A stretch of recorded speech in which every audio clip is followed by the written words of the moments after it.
Hello everybody, my name is Gak, and I'm just going to talk about the nature of intelligence. These are just a little bit of like my reflections. So it's going to be 5 videos, so this is the first one. Today I want to talk about the dark matter of the mind, and here we go. I'm going to read my essay out to you guys. When we think about intelligence, we often focus on conscious reasoning. The ability to weigh options, analyze information, and make deliberate choices. However, most of human cognition occurs beneath the surface, shaped by unconscious processes that exert a powerful influence on behavior and decision making. The unconscious mind as dark matter is an interesting idea, not because it is a mystical entity, but because it's both immensely influential and largely invisible.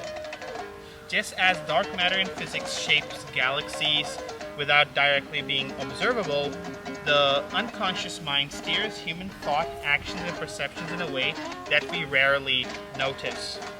This challenges the assumption that humans are primarily rational actors. In reality, conscious thought is often a secondary process. One that justifies rather than indicates decisions that were already made subconsciously.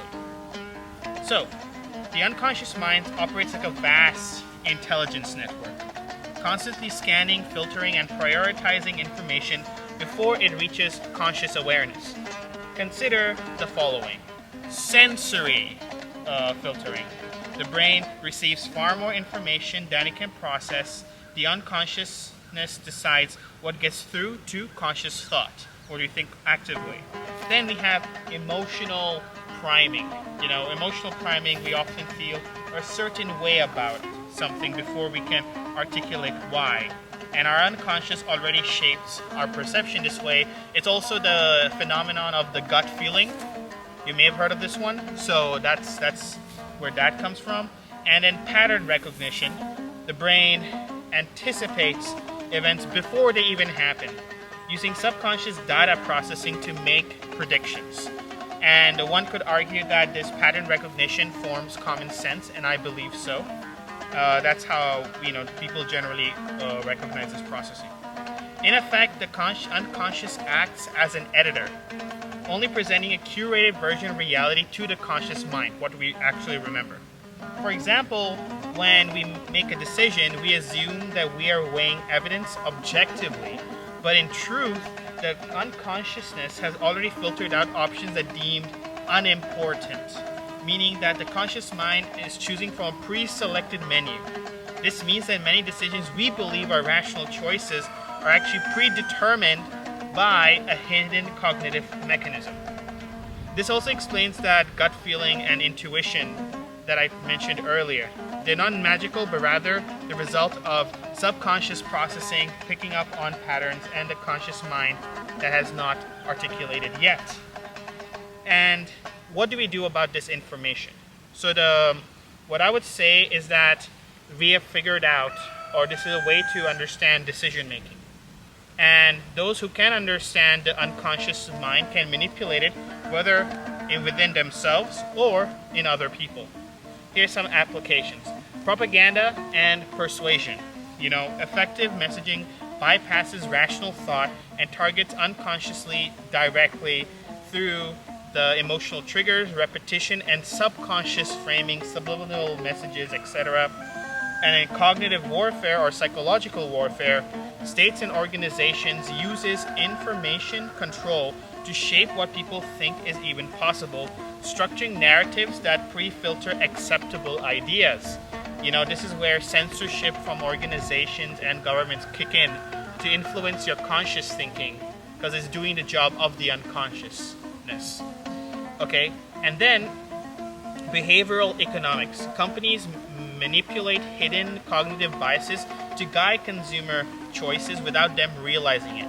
Like when you look at McDonald's fries, you have 3 options: small, medium, large. Small is like a certain price, and then a medium is not too much like dissimilar to the price, but then you have the final product, the large fries, and the middle product is only there to incentivize purchasing the large fries in this case, for example.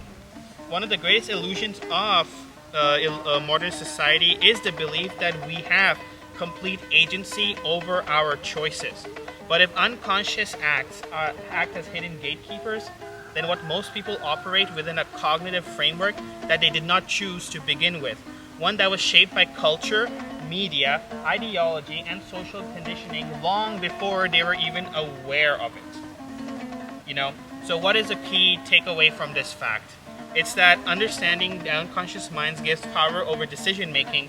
If you know what influences people below the surface, you can anticipate and guide their choices. And the second thing is that self-awareness is the only way to regain control. Those who recognize their own biases and unconscious patterns can override them, while those who remain unaware will always be at the mercy of external forces. Now let's talk about synthetic intelligence, or AI, because I think we should look at the human intelligence and then the future synthetic one, since AI is part of our lives now. If the unconscious mind is the hidden core of human cognition, if that's the case, then a key question emerges: can synthetic intelligence ever replicate this aspect of thought? Do they have a subconscious inherently, or is it something that needs to be developed until they're truly intelligent to begin with? Currently, AI systems function almost entirely on explicit processing. They followed structured algorithms with clearly defined inputs and outputs. Unlike the human mind, the AI does not have a true subconscious layer. All its processes are traceable and transparent. Our subconscious thoughts aren't, let alone even our conscious thoughts, right? Then lack of intuitive pattern recognition. It can identify trends, but it does not feel them. And he needs to feel, like we feel our decisions and choices and what we think. The AI doesn't, and this lack of feeling limits it from being a real threat to us by intelligence metrics. And finally, they cannot process emotional or symbolic meaning in the way the unconscious mind does. This is why AI, while superior in structured analysis, struggles with human-like reasoning.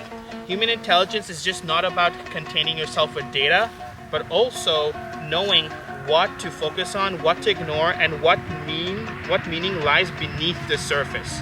For AI to develop sentience, it would need a system that mirrors the hidden processing of the unconscious mind, one that functions outside of explicit structured logic. Now, whether this is a possibility or not is an open question, and let's think. Do you think we have the capabilities of pushing AI to sentience? Should we even push it to sentience? If it does reach sentience, what does that mean for our human intelligence? Or is it just intelligence in different forms? I don't know, but that is why I'm starting this series, this 5-video series. This is the first one.